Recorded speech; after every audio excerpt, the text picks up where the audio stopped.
Welcome everyone to BTT 151 Fundamentals of Electricity. I'd like to go over your Unit 3 homework solutions. Question 1. Primary cells are often connected in series to increase the terminal voltage. That's true. Question 2. The amount of voltage produced by a thermocouple is very large. Normally the voltage produced is very small, so that would be false. Question 3. Most lightning discharges take place between different clouds. It's true. Question 4. Voltaic cells can be constructed from virtually any two unlike metals and an electrolyte of acid, alkaline, or salt solution. Question 5. The current capacity of cells is measured in watt hours. Question 6. A battery with the ability to produce 5 amperes of current for 20 hours would have a rating of 5 multiplied by 20 or 100 ampere hours. Question 7. Lithium ion cells exhibit a voltage of 3 volts per cell. Question number 8. One source of electricity is the photovoltaic cell or solar cell. Question 9. When two dissimilar metals are joined at one end and that junction is heated, a voltage is produced. This is called the Seebeck effect. Question number 10.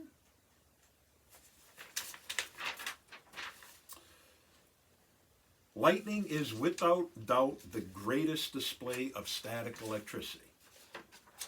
Question 11. What type of voltaic cell can be recharged? That would be a secondary type of voltaic cell. Question number 12.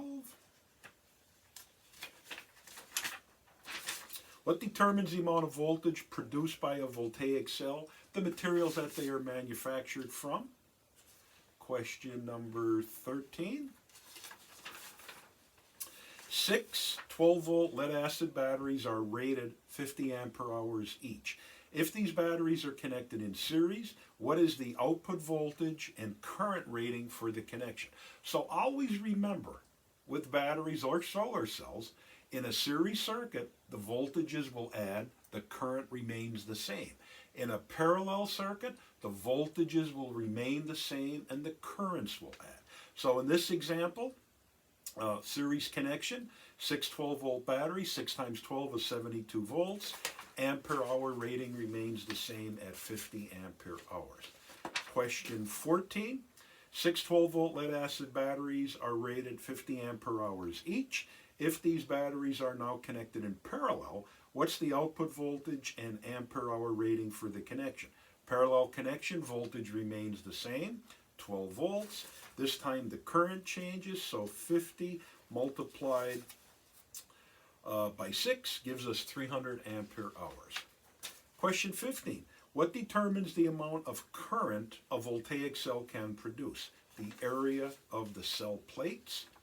Question 16. What is the average output voltage of a silicon solar cell that is in direct sunlight? 0.5 volts. Question 17. 30 silicon solar cells have a current capacity of 0.2 amperes each. If these cells are connected in series, what would the output voltage and current capacity be of this connection? So again, series connection, current remains the same, so that remains 0.2 amps. We just learned in the previous question, 0.5 volts is produced when the solar cell is in direct sunlight. So 30 times 0.5 is 15 volts for the series connection. Question 18. 30 silicon solar cells have a current capacity of 0.2 amps each. If these cells are now connected in parallel, what would the output voltage and current capacity be for this connection? Again, parallel connection, voltage remains the same, 0.5 volts. Currents add, so I have 0.2 amps multiplied by 30, or 6 amps for the overall connection. Question 19. Thermocouples exhibit what's called the Seebeck effect. Question 20. What type of wire is used to make a J-type thermocouple? Iron and constantan. Question number 21. In degrees Celsius, What are the upper and lower operating limits of a T-type thermocouple? 400 to minus 200 degrees Celsius. Question 22. What type of crystal is used to produce a high voltage when struck? Barium titanate. Question 23. What type of material is capable of holding a static charge? An insulator. Question 24. When electrons are removed from an object, the object becomes positively charged. Remember we spoke about that concept of excess and deficiency of charge? When we have an excess of charge, negatively charged. When we have a deficiency of charge, less excess, positively charged. Question 25. Can one thundercloud contain both positive and negative charges? Yes. Question 26. Which of the following conditions will allow lightning to travel from cloud to ground? Negative charge in the cloud, positive charge on the ground. And then lastly, question 27.